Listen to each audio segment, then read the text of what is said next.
जब मैं पढ़ता था तो मेरा पैटर्न था कि 1 घंटे पढ़ना है और उसके बाद 15 मिनट ब्रेक, फिर वापस से 1 घंटा, फिर 15 मिनट ब्रेक। तो ऐसे करके साइकिल चलेगी। और ब्रेक टाइम पे मैंने कुछ सेट नहीं करा था कि यही चीज़ करनी है, बट यूजुअली मोस्टली फ़ोन में ही टाइम जाता था। और मैं काफ़ी खुश भी था क्योंकि पढ़ाई भी सही से हो रही थी और ब्रेक भी मिल रहा था, तो दोनों चीज़ें साथ साथ चल रही थी।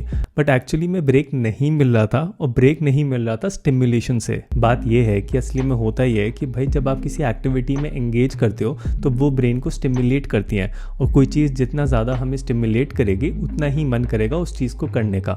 सरल भाषा में ये समझ लेते हैं। सो पढ़ते टाइम कम स्टिमुलेशन मिलती है, और जब ब्रेक में हम फ़ोन यूज़ करते हैं उस टाइम ज़्यादा स्टिमुलेशन मिलती है। बट एक बड़ा पंगा ये है कि तुम खुद सोचो कि जब दिमाग को फ़ोन यूज़ करते टाइम यानी ब्रेक टाइम पे ज़्यादा स्टिमुलेशन मिल रही है तो उसका मन क्यों करेगा पढ़ने का जहाँ पे कम स्टिमुलेशन मिल रही है। बहुत ही सिंपल सा लॉजिक है, तुम खुद सोचो। एंड जब तुम इस एंगल से सोचोगे तब तुम्हें रियलाइज़ होगा कि हाँ यार, मतलब सही बात है, फ़ोन यूज़ करने के बाद कभी मन नहीं करता पढ़ने का। तो इस बात का सोल्यूशन मुझे मेरे मेंटर ने दिया था, जो मैं आपके साथ शेयर करूंगा। उन्होंने ये समझाया कि जब तू पढ़ेगा तो अपना आराम से 1 घंटा पढ़ियो, एंड जब ब्रेक टाइम लेगा तो उस टाइम पे कुछ मत करियो, बस शांति से बैठ जाइयो एक जगह पे 15 मिनट के लिए। बस इस चीज़ का ध्यान रखियो कि भाई किसी एक्टिविटी में एंगेज नहीं होना है 15 मिनट के लिए। तो फिर मैंने कहा भाई फिर तो मैं बोर ही हो जाऊंगा ना, मतलब मैं क्यों बैठूंगा 15 मिनट खाली, मैं तो बोर हो जाऊंगा। तो उन्होंने बोला एग्जैक्टली यही करना है, बोर होना है। और ये चीज़ है भी बड़ी कमाल की कि पहले हम लोग बात करते थे कि कैसे बोर नहीं होना है, और आज ये एक ऐसा टाइम आ गया है कि आज हम बात करें कि वो तरीके कि जिससे आप बोर हो सको, क्योंकि बोर होना एक्चुअली में फायदेमंद है। तो खैर पॉइंट ये था कि भाई बस शांति से बैठियो 15 मिनट के लिए,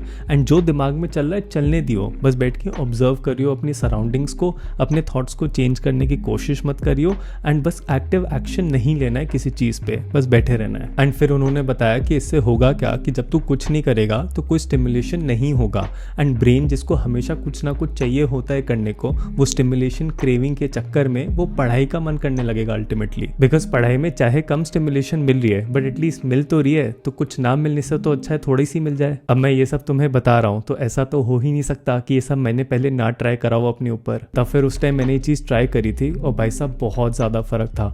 और भाई सही में दिमाग को झेला नहीं जाता अगर आप खाली बैठे हो। उसे लिटरली कुछ टाइम बाद पढ़ाई भी एक्साइटिंग लगने लगती है, जिससे वो हमेशा भागता है। एंड उस टाइम पे शायद पहली बार लाइफ में मुझे वो एक्सपीरियंस करने को मिल रहा था कि भाई पढ़ने का भी मन करता है। और उसके बाद फिर मैं नहीं रुका, चाहे डिफिकल्ट कॉन्सेप्ट हो या फिर कोई डिफिकल्ट सब्जेक्ट है। मैं पहले 10-15 मिनट अच्छे से बोर होता था, ज़बरदस्त तरीके से बोर होता था, और फिर जब पढ़ने का मन करता था तब जाके पढ़ता था। ये पढ़ने का मन करना, ये सब सुन के हो सकता है तुम्हें थोड़ा अजीब लगे कि सर क्या बात कर रहे हो, बट एक्चुअली में भाई ऐसा ही होगा। ट्राई ज़रूर करो, तुम्हारा बहुत ज़्यादा टाइम सेव होगा, एफिशिएंट हो जाओगे, एंड कॉन्सेप्ट्स बहुत जल्दी समझ पाओगे। तो भाई अब जाओ और ज़बरदस्त तरीके से पहले बोर हो और उसके बाद ट्राई करो। बाकी मैं मिलता रहूँगा इसी चैनल पे every Thursday and Sunday. You take care, have a nice day.